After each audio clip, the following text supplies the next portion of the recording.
I have taken 1,865 trades live in the market over the last 11 years. And today's video, we are going to break down all the most key important lessons I have learnt over that period. The lessons I will share with you today, you don't learn over a 3-4 year career. It's taken me, as you know, over a decade to take this number of trades. And I've consistently over the years refined and tweaked to now the point where I'm trading over £800,000 of personal capital. I call every single trade live for full transparency. A lot of you regular viewers will know, because I just find it's the most transparent way to show I am who I say I am. And quite frankly, no one else in the industry will do it. I don't just do it for a month or two, I do it continuously. So people can see how professional retail trading looks like. So without further ado, right, quite frankly, lesson one will be, if you do not prioritize being a fantastic risk manager, you have no longevity, you have no career in this industry. You don't even have a 3-month or 6-month lifespan if you cannot prioritize being a fantastic risk manager. Remember, professional trading is not about being right or wrong, because you are going to have losing trades, losing days, losing weeks, okay? Prioritize being a brilliant risk manager and you will take care of the upside, okay? If you don't get, I cannot stress this enough, this is not opinion, this is fact. If you don't prioritize risk, nothing else matters. Nothing else, honestly. Get your risk nailed, your consistent position sizing, your consistent minimum risk to reward, and you take purely optimal setups. If you can nail your risk side, it will massively positively spill over in all those other facets and pillars that a successful trader looks like. Number two is a hugely important psychological concept called first order, second order, and third order thinking. So what I mean by this is, the first order would be, let's give you a scenario. If you're about to take a trade that you know is not quite right, okay, you've wavered on a rule slightly, or you've slightly over leveraged, it can be any reason that makes it fall outside of your rules, your metrics for an optimal setup or an optimal set of conditions. Just think to yourself, just before you pull that trigger and break your rules and you let yourself down, what is the first consequence of making this poor decision? Typically, it would be, this might be a losing trade that I could have not needed to take and avoided. Or it could be a winning trade, but it's a bad winning trade and it reinforces bad habits, and it reinforces that actually when you do break your rules, it's okay, which it's not.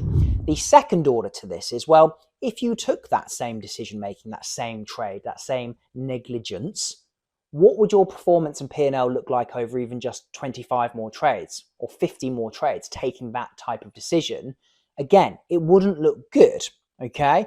The third order to that is, again, it then subconsciously reinforces, as I said earlier, okay, breaking my rules is okay because it resulted in a win, which you know it's not. Again, that third order thinking might be, it is okay to do this, and that actually, even when it's a loss sometimes it plays off, so you'll do it again. And when you're in the heat of a moment later down the line taking another trade, you'll forget about the way you felt after that suboptimal trade and that guilt you felt, and you'll break your rules again. So it's really, really important you just go through first order, second order, third order. It only takes you 30-40 seconds in your head maximum, but you just think through each trade like that before you maybe take a suboptimal trade. Because remember, your wins and losses should look the same. They should all be optimal. Your winning setup should look the same as your losing setups. There is no difference between them. Anything that falls outside of that doesn't make the cut. Simple as that. Move on. Bayesian reasoning, another brilliant psychological concept you have to get on board with and be okay with. Bayesian reasoning is really, really important. It basically means you can't marry an ego, or you can't marry a bias too strongly, okay? Yes, we all formulate biases. Yes, we all formulate where we think the market is going to go based on your strategy and your reasoning. But as we all know, markets are forever changing. Within cyclical market cycles, there's lots of different conditions, lots of different things that will affect things. And let's say you have a bias and you're looking for a long position, and suddenly a certain piece of news comes out as unexpected, okay? And something to do with maybe inflation rate has changed, or interest rates, or something that can have a, quite a healthy spillover on that currency in those markets. It's so important you don't marry that prior bias, and that you're open to fresh information, fresh stimuli coming in and going, okay, that was the bias, But now because of XYZ, fundamental macro driven news, okay, which is super important. You can't ignore that stuff. Otherwise, again, you have no longevity in this game. You go, okay, things have now changed because of XYZ. Does my bias still make sense? A lot of the time it might not. So you step away, you go hands off, okay, and you realign things and you check, right, what is what still? Are things still in sync? Is all my confluenced and criteria, reasons for criteria there? If it's not, you step away and you go back to that drawing board and you're patient, okay?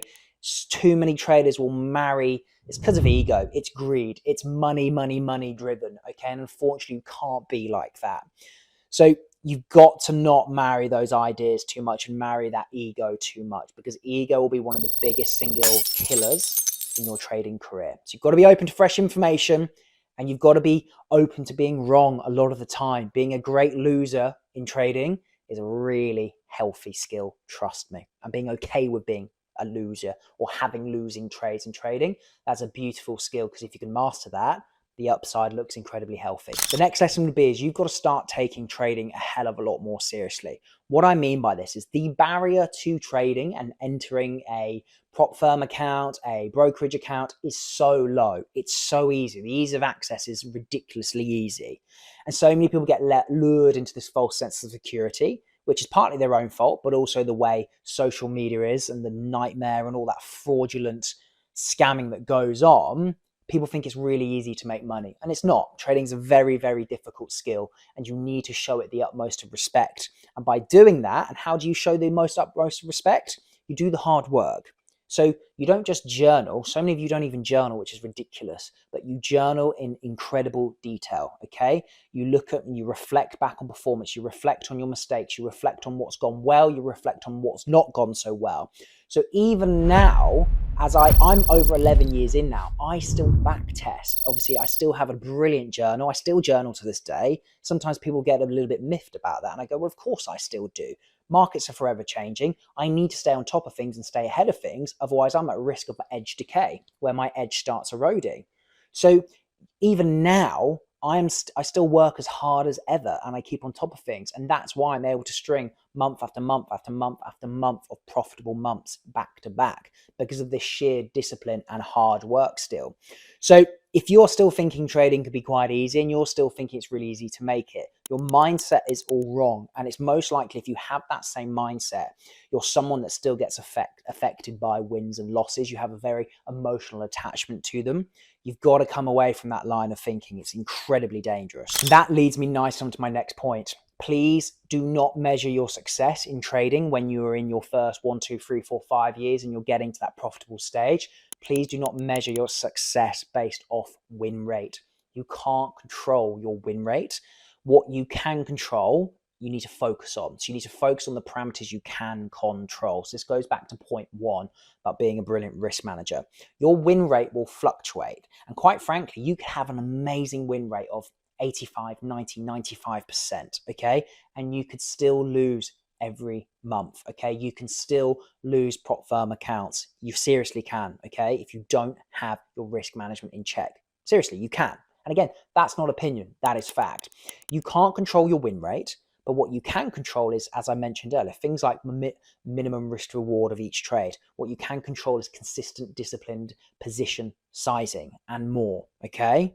So please, please do not focus on win rate, because that will lead you down a much more emotive, reactive decision making. And also, when you do have losing trades, they'll put more of emotional weighting on you. When you do have winning trades, winning weeks, winning months, it'll put a lot of emotional weighting on you in a bad way. You'll be too excited. You'll start getting greedy. You'll start over leveraging. It will start tilting you down all of those negative habits. Okay.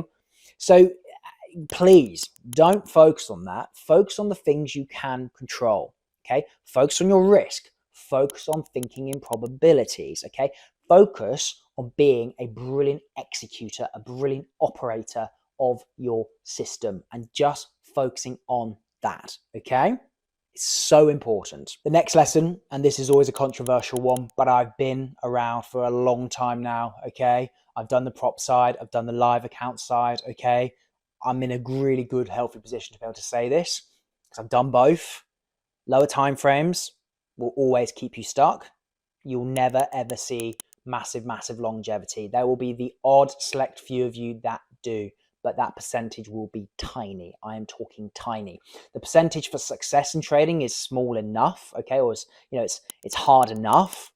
If you stick to lower time frames, I'm talking about you 1 minute, you 5 minute traders, you will have a very difficult time longevity wise. You may have a good 3 months, a good quarter, you may have a good 6 months, a good year, okay? But quite frankly, those are short-term results when it comes to trading. We want to know, can you be profitable over 4 years, 5 years, 10 years, 15 years? And unfortunately, lower time frame trading, the data doesn't look good. And again, that's not opinion, okay? I'm basing this off proper institutional data, okay? What does the true real life data show us? What do the best prop firm traders, what do they trade? What do the best live personal account traders, what do they trade? If you look at the data coming out, the majority of them are higher time frames. They are swing traders. They are trading with the trend followers and traders, okay? It works. So prioritize those, because if you're having a hard time at the moment on the lower time frames and you're getting very bitty results and very break-even results, pulling you a few higher time frames higher can make a massive difference. And when I say swing trading, because I'm more predominantly swing, I don't mean holding positions for 2 weeks, 4 weeks, 2 months. My typical trade duration is somewhere between maybe sometimes 6 hours, which is more day trading, and sometimes it's about a week. Typically, it will fall somewhere between 12 and 24 hours with most trades. My pip range on average is somewhere between maybe 55 and 150 pips. So I'm not saying I need you taking one position a month and holding positions for months and months. No, because that doesn't suit my style either. But please, if you're a super lower time frame trader, just look higher up and stay higher up. There's a lot more clarity, a lot less noise. You will find you are able to predict where price is going so much easier, and it's very rare you'll be surprised at where price ends up, okay? Because you are trading with the higher time frames, you are trading with the higher time frames on the corresponding index as well. It's just then a case of how can we capitalize on those moves, but still using the higher time frames. Trust me, I've been around for long enough. Drop the ego, don't be stubborn, and try it if you're someone that's watching this and you're struggling on the lower time frames. And last but certainly not least is learn to fall in love with the process, okay? A lot of people are trying to rush their journey, are trying to skip on foundational stages. Like I said earlier, in-depth journaling is a big one of those. And a really good in-depth journal can really help you build a fantastic strategy and a fantastic edge that can stand the test of time. And I'm living proof of that. So I say to people, take your time, don't force things, because if you go down that rushed, forced approach, you will end up over trading, you will end up over position sizing, and it keeps you in, again, a very money driven, a very emotive driven decision making state. Take your time with it, focus, as I said, falling in love with the process, focus on being although perfection doesn't exist, focus on refining and almost trying to perfect that psychological mindset, that strategy, being a great risk manager, all the things we've said, because it will only help. Take your time with the trading journey, okay? Because if you take your time and you do the right things over and over again, and the system and trading almost starts to feel a bit boring and a bit mundane, you're doing the right thing and you're getting somewhere. And I guarantee you'll eventually start seeing the monetary side and the results, okay? But you've got to take care of the other stuff first that we covered in today's video. Otherwise, you'll never see longevity and you'll never see big money, okay? Just going to wrap it up there, guys, but thank you so much for watching. If you're new here, please give us a subscribe. It does really help the channel. And if you've enjoyed the video, leave a like and a comment as well. I do reply to every single comment on my videos. And if you need anything else, links are below. Guys, take care, and I'll see you on the next one.